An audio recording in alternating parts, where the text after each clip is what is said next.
Ladies and gentlemen, it is with great pleasure that I stand before you today to share what I consider one of the most revealing insights of my life's journey.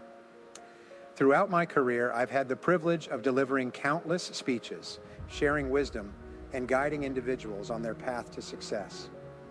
But today I want to delve deeper to uncover the essence of what drives us, what propels us forward in our quest for greatness. This speech is not just about imparting knowledge. It's about peeling back the layers of human potential, about unlocking the secrets to personal and professional fulfillment. It's about delving into the core of our being and uncovering the principles that govern our thoughts, actions, and ultimately, our destinies. We will explore the depths of the human psyche, uncover the keys to unlocking our full potential, and embark on a path toward becoming the architects of our own destinies. Welcome to one of Brian Tracy's most revealing speeches. Welcome to a journey of enlightenment, empowerment, and endless possibilities. Earn more money and more time. Brian Tracy, when it comes to achieving your personal and business goals, money tends to be a major focus for measuring success. The money mindset is essentially your attitude toward cash, so developing a positive mindset about money is crucial for success and overall well-being. To create a positive mindset around money, you must rid yourself of all limiting beliefs that prevent you from taking action, and then start looking at the world through an opportunistic lens to achieve abundance in your life. If you want to discover a positive mindset about money, but what is a positive mindset towards money? If changing your thinking about money is a priority, you'll first want to understand what even is a way of thinking about money. A money mindset is a fundamental attitude you have about your finances. Your mindset about money drives your financial decisions every day. This can have a significant impact on your ability to achieve your goals. It is vital for success to focus on having a positive monetary mindset. While money can be a stressful topic for many, if you change your thinking about money, you tend to make better decisions about how to overcome challenges. Money and mindset go hand in hand, so understanding it and focusing on ways to see it positively is crucial for lifelong success. But here's the secret. When you fix your relationship with money, you'll transform many other areas of your life. Here are 4 steps to help you develop a positive money mindset. First, forgive your financial mistakes. If you've never missed a credit card payment or a bill, you might as well be a finance guru. However, for the vast majority, it's important to forgive their financial mistakes. The goal is to shift your focus away from shame and make room for better practices and a more positive attitude toward money in the future. To forgive your financial mistakes, first acknowledge what happened, apologize to yourself, and then focus on moving forward. If you start developing a negative mindset about money, remember that your financial mistakes are not you. You are separate from your past financial mistakes. Second, set financial goals. Once you've forgiven past financial mistakes, setting financial goals can be a significant step toward mastering the monetary mindset. When setting goals, figure out what's most important to you and put everything on the table. You'll want to delve into goals that are within your reach, which will take some time and which should be part of your long-term strategies. Once you've identified these financial goals, apply a SMART goal strategy to ensure that goals are specific, measurable, attainable, relevant, and timely. Third, optimize your budget for happiness. Achieving mastery of the monetary mindset is no easy task, but optimizing your budget to include things that make you happy will make it a little easier. If a gym membership or dining out makes you happy, plan your budget accordingly to include these things. If you don't feel deprived, budgeting will feel less like a chore. When budgeting, a good rule of thumb is that 50% of your earnings should go towards needs like housing, food, gas, and medicine, 30% towards wants like vacations, and finally learning to play an instrument, and 20% should be saved. If you have debt, the 20% can be allocated to paying it off first. Fourth, educate yourself about money. Lastly, if you want to have a positive mindset around money, educate yourself about money. Surround yourself with people who live by those values. Read books that promote positive mindsets, and make sure your social networks don't promote negativity around money and spending. It's good to have money and the things money can buy, but it's also good to make sure you don't lose the things money can't buy. George Lorimer said, "To be fully rounded as a person, you need to know the importance of time management. You and your quality of life require a worldview that recognizes time as an invaluable, indispensable, and irreplaceable ingredient of a successful, happy, and highly productive life. You need an attitude toward time as something more than the clock or the calendar. Get rid of all your time wasters. Time is the most precious currency we possess, and it's crucial to safeguard it with the utmost care. Every moment lost is an opportunity missed, and as such, we must employ our intelligence to maximize our use of time and seek to expand it whenever possible, leaving no room for wasteful endeavors." One effective strategy is to leverage financial resources to buy back time. Money may come and go, but time is irreplaceable. Therefore, it's prudent to delegate low-value tasks to others, freeing ourselves to focus on activities that truly matter, be it spending quality time with loved ones, pursuing our passions, or driving our professional endeavors forward. If your desired income quota is to 25 per hour, then any task not yielding at least this amount should be delegated. By outsourcing tasks that can be done more efficiently by others, we reclaim valuable hours to invest in endeavors that yield greater returns, both personally and professionally. Moreover, extending the principles of effective time management to our personal lives is equally crucial. Just as successful executives optimize their professional time, they should also apply the same rigor to their personal domains, ensuring that every moment spent contributes to a fulfilling and enriching life for themselves and their loved ones. They encourage them to hire housekeepers, gardeners, and personal assistants to do chores and run errands. They buy their freedom to be able to enjoy a better quality of life and spend more time with family and personal activities. The reward for both parties is often extraordinary. Improve your time management skills. Keep track of how efficiently you use your time. The more you think about how you're spending your minutes and hours, the better and more accurate you'll be at time management. Because they don't control the use of time, most people aren't even aware of how much time they waste every hour. Get a wristwatch with an alarm that goes off every 15 minutes. Every time the alarm goes off, stop and observe yourself. Look at what you're doing. At that moment, if possible, keep track of time and write down what you're doing. Every time the alarm goes off, regularly ask yourself, is what I'm doing right now the best use of my time?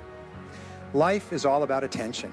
The more attention you pay to how you use your time and your biggest time wasters, the more efficient and productive you're likely to be. The more aware you are of the fleeting nature of time, the better you'll use it while increasing your quality of life. Read books. Your feelings about money directly affect your financial reality, while your parents and other external influences have ingrained various types of beliefs about money in your head. The good news is that your thoughts about money can change. The key is to constantly feed your mind with new and positive content that will teach you how to think about money in a completely new way. Books about money, mindset foster positive money spending habits and budgeting, which are imperative for your money mindset training. Inspire yourself with quotes. Surrounding yourself with motivational and informative quotes will help you have the right money mindset. Look for quotes that make you feel good about yourself and your spending, and save them on your phone or computer, or print them out to have at home. Follow successful people. Stay updated with successful individuals, whether it's on social media, through a blog, or via reliable news outlets. Following successful people will inspire you towards greatness. These individuals don't necessarily need to be public figures. Aim to seek advice only from those who have already achieved what you deserve. These people could be family members, colleagues, mentors, or financial influencers. Whatever the case, it's much easier to follow in the footsteps of someone who's already successful and emulates a positive money mindset. Set goals for a financially successful future. Now that you know how to develop a positive money mindset, start implementing these tips for a more successful future. Setting goals now can prepare you for financial success in the future. Have you ever thought someone was luckier than you, or that great things always came their way? Do you believe it's possible to create your own luck? Learning how to be lucky is easier than you think. I'm going to introduce you to 7 of the most useful ways to be lucky, which you can learn. Each of these luck factors can quickly be incorporated into your life and can literally double its effectiveness and results in a very short period of time. Now you can create your own luck. 1. Clarity. The first of these factors for creating your own luck is simply clarity. It simply means you know exactly what you want and is perhaps the most important luck factor of all, at least in the beginning. The more defined you are about what you want, the more alert and aware you'll be of opportunities and possibilities to achieve it faster. Be absolutely clear about what you want. All successful people are absolutely clear about who they are and what they want and what they need to do to get from wherever they are to where they want to go. Unhappy and unsuccessful people, on the other hand, are usually quite confused about what they stand for and believe and what they really want in their lives. As the old saying goes, you can't hit a target you can't see. Lucky people seem to have very clear goals and the steps they'll have to take to achieve them. Write down everything you want to accomplish in the next 12 months. One of the simplest things you can do to change your luck is simply take a sheet of paper and write down a list of at least 10 things you want to achieve in the next 12 months. This doesn't seem like a very complicated exercise, but less than 3% of adults will engage in this exercise in their lifetime, and this 3% will end up at the top of all organizations or companies they work with. It has been said that success and prosperity begin with you, a pen, and a piece of paper. The 97% of people walking around today have no goals. The mere act of putting pen to paper and determining the 10 things you want to achieve over the next 12 months immediately moves you into the top 3% of people living today. All you need are 3 to 5 minutes. Think about what you want and how to get it. Here's an important part of how to be lucky. Lucky people are those who, when they hear a good idea, ask themselves, how can I get it?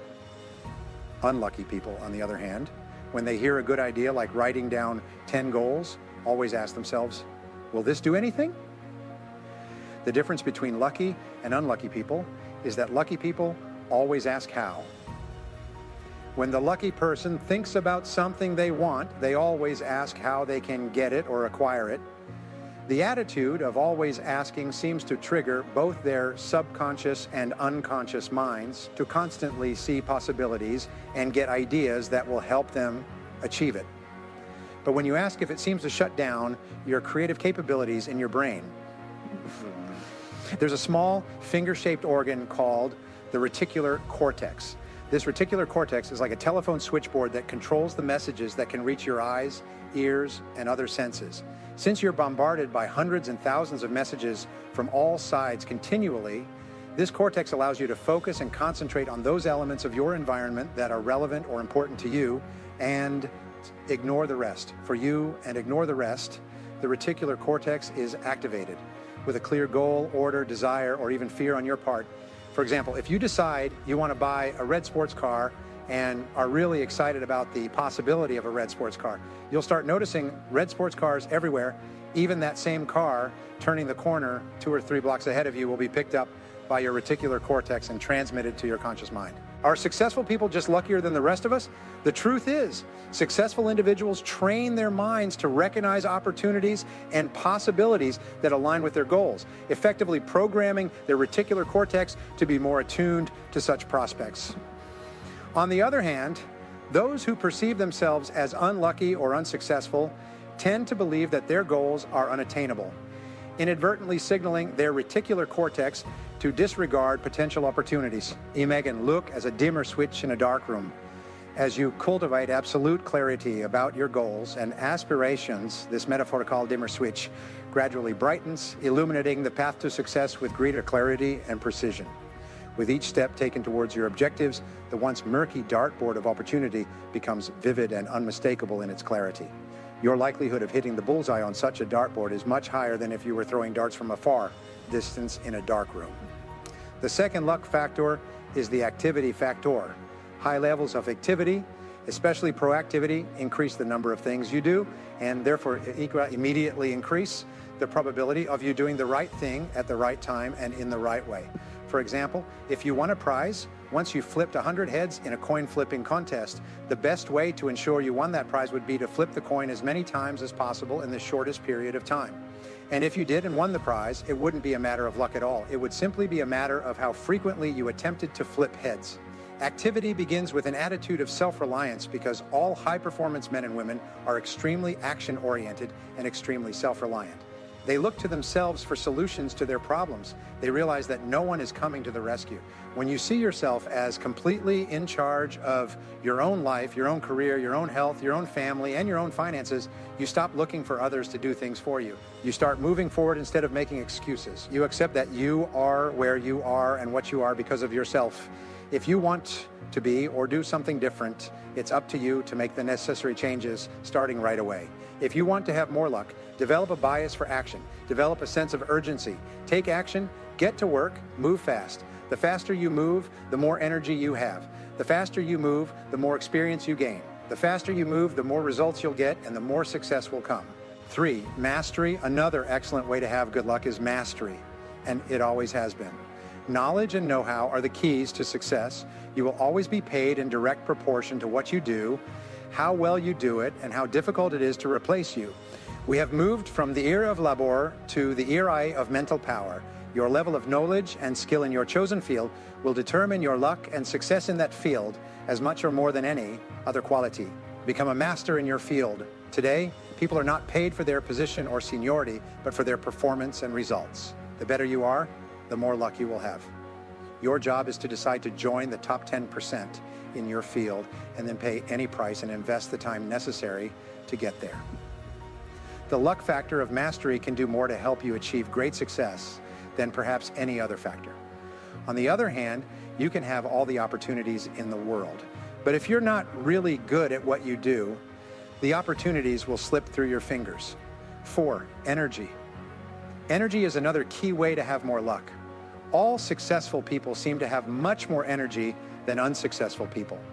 They get up early in the morning and start faster, work more hours during the day and night, invest time in themselves and their careers during evenings and weekends. Writer Stephen Leacock once said in a quote about good luck, "I believe in luck, and the harder I work, the more luck I have. The more you work, the more you do. The more you do, the more you will attract the attention of people who can open doors for you and help you ascend even further and faster. There's nothing like a reputation for hard work to put you on the fast track of any career you choose." 5, personality. Personality is key to learning and being lucky. The more positive, optimistic, and cheerful you are, the more people will want to be around you and help you in any way they can. Lucky people also tend to be happy and positive individuals. They get along well with others and have broad networks of friends and contacts in a variety of different areas. The more people you know and who know you positively, the more likely you are to meet the right person at the right time to open the right door to the right opportunity. You'll find that almost every lucky incident in your life seems to be accompanied by a person who is standing there at that moment, either with advice or with a hand on an open door. The entire lives of many people have changed because of a casual remark or a friendly acquaintance who has given them a key piece of information or an opportunity that has allowed the lucky individual to progress more in a couple of years than many people do in their lifetime. The word most frequently used to describe successful people is the word nice. Let's talk about the power of character and integrity. When you consistently demonstrate goodness and kindness, you'll find that people are naturally drawn to support you. At the core of this lies the timeless principle of treating others as you wish to be treated. By embodying positivity, you activate the law of attraction, attracting circumstances and individuals aligned with your best interests. It's a simple equation. The kinder you are, the more fortunate you become. 6, honesty and integrity. These qualities aren't just admirable, they're essential for building meaningful relationships and effective leadership. Think about the people you admire and trust the most. They're likely individuals of unwavering integrity. Shakespeare captured this sentiment eloquently in the phrase, "To thine own self be true." Being authentic and truthful with yourself forms the cornerstone of personal integrity. In business, honesty and integrity are non-negotiables, serving as the bedrock of success across industries. Now let's discuss 7, intensity, a defining trait of highly successful individuals. In any competitive arena, those who demonstrate unwavering dedication and persistence often emerge victorious. The more fervently you pursue your goals, the more likely you are to uncover the necessary strategies for success. This means putting in the extra hours, exploring various avenues, and continuously expanding your knowledge and skills. With intensity and perseverance as your allies, you become an unstoppable force capable of overcoming any obstacle in your path. When you become a positive and cheerful person known for your high character and integrity, you put yourself on the side of the angels.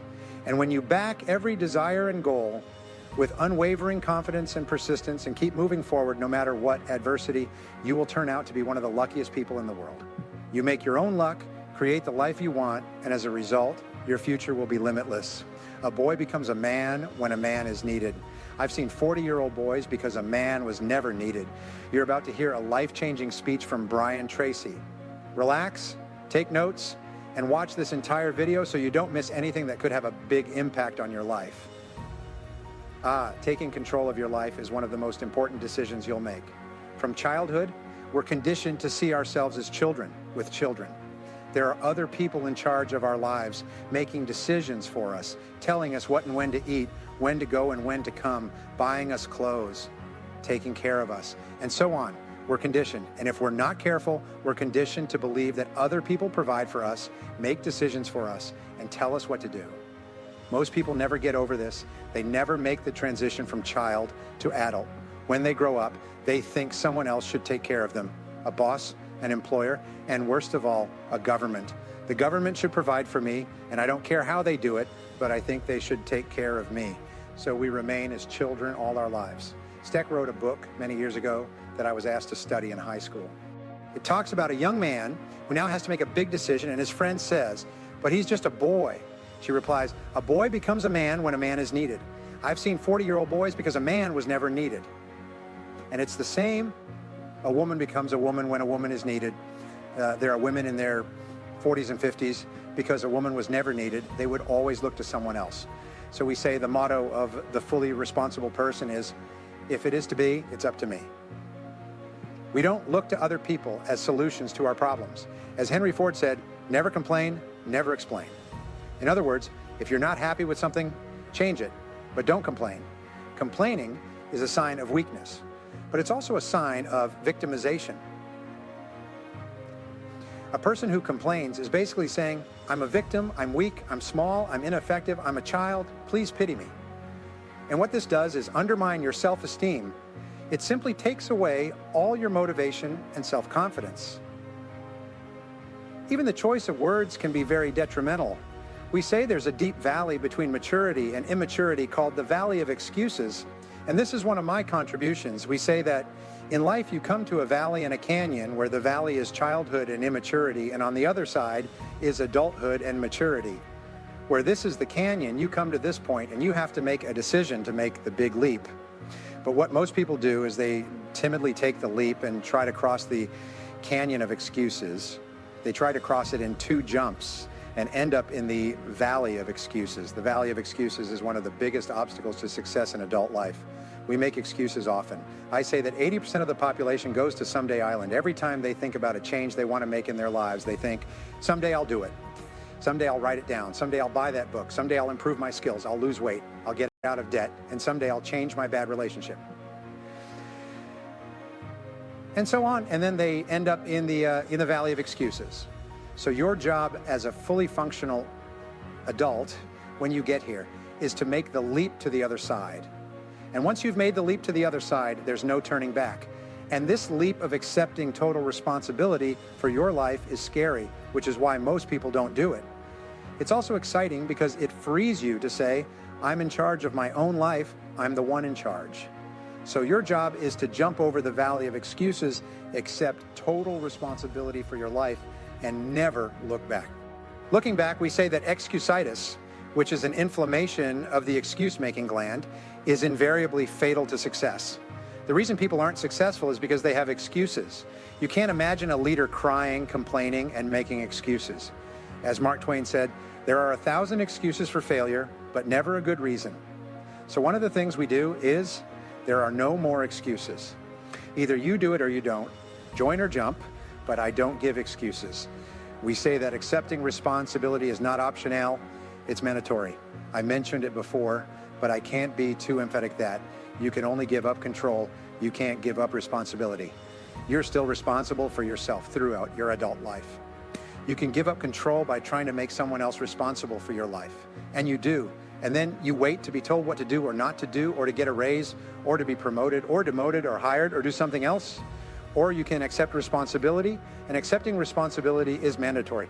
You can't move forward. You're literally stuck in your tracks, almost as if there's a wall in front of you, until you accept responsibility and make the leap, and never give another excuse again. We say that the word responsibility can be broken down into two words, response and ability. It's your ability to respond.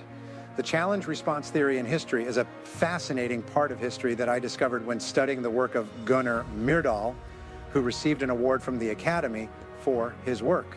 He said that every civilization in history, better point this out, I don't want to rush you, okay?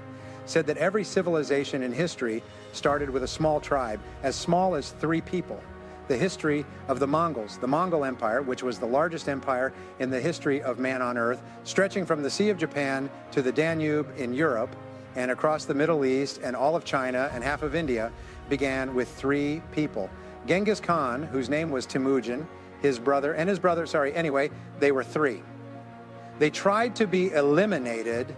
They encountered the Gobi Desert and hid. What Temujin did was look for the tribe he was part of, and so on. What happens is that every tribe, every group became an empire, starting with a major challenge they had to respond to effectively. Well, this was a major challenge. The tribe was eliminated. So it responded by joining his uncle's tribe and becoming a valuable member of his uncle's tribe. If you respond effectively, the empire will grow. Then, if that tribe was attacked by other tribes and they responded effectively, the empire would grow again. As it grew, it would clash with other tribes and kingdoms. There would be conflicts, and if they reorganized and responded effectively, they would grow again. This would continue until they could no longer had the will to respond. Of the last 26 civilizations in history, 25 collapsed from within. The great civilization is the American civilization, and they all collapsed from within because they became weak. They collapsed as Rome collapsed with bread and circus, welfare for the masses, buying them off with massive taxes on the productive, until finally they weakened from within, and the barbarians came from outside and took the city, and the Roman Empire disappeared. In our lives, every time we effectively respond to a challenge, we grow stronger, more resilient, more confident, and more powerful. So the only thing we can be sure of is that challenges in your life will be an ongoing series. They'll come like waves in the ocean, problem after problem after problem. The only question is whether we can effectively respond. And if you do, you keep growing. As soon as we stop effectively responding to life's challenges, we start collapsing inward. So every time you face a challenge, you just say, well, here we go again. This is what I do. I effectively respond to challenges. And the wonderful thing is, I learned this in metaphysics. Make the decision that no matter what happens, you will respond effectively, and program yourself in advance that no matter what happens, you will respond effectively. No matter what problem you have in life, you take and accept responsibility and respond effectively. If you make that decision in advance, when the problem occurs, it's like they press the automatic button and you're already geared up to respond effectively. You don't even have to think, what should I do in this situation?